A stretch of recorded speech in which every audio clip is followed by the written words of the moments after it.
నాన్న దేవుడు చెడ్డి నుంచి ప్యాంటుకు వచ్చారు వాళ్ళు ఎవరు రాళ్ళు నాకు చెప్పరా. వాళ్ళు ఈ దేశం స్వతంత్రానికి ఆ గ్రూప్ నుంచి ఇద్దరు పేరు చెప్పమని చెప్పరా.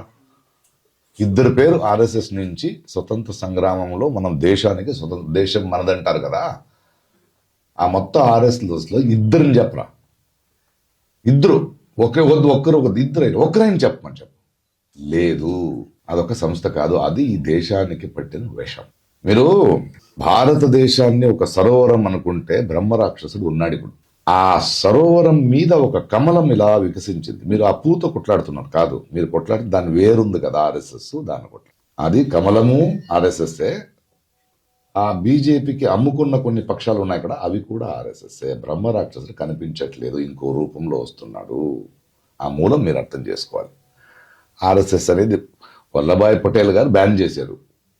ఈ మహాప్రభు ఆయనదే ఒక 3,000 కోట్లతో ఒక తీసి సెల్ఫీ తీసుకు.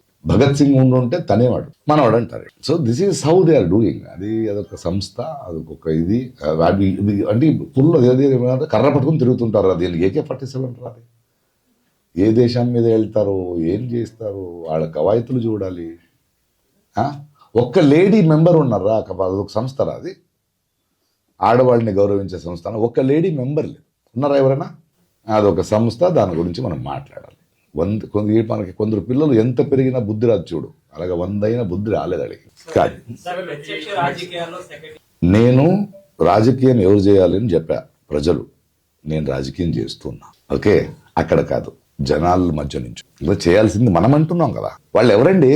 వాళ్ళ సెక్యూరిటీ, వాళ్ళ భోజనం, వాళ్ళ కారు, వాళ్ళ ఆఫీస్ అగ్గి పెట్టి మ్యాచ్ బాక్స్ తీసుకున్న ట్యాక్స్ కట్టి దేశం నడుపుతున్నాం. మన డబ్బును చూసుకోండి అని చెప్తున్నాం. Being the voice of the people is the right politics. ఎవడిని ఎన్నుకున్నారో మీరు? హంతకుడిని ఎన్నుకున్నారు.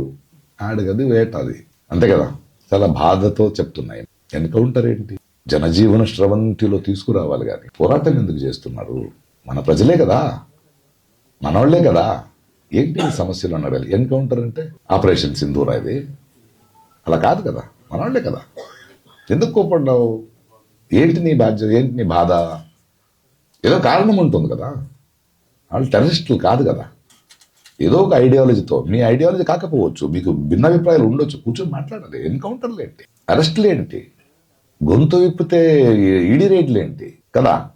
అన్యాయం జరుగుతోంది. సింపుల్, బాధతో చెప్తున్నా.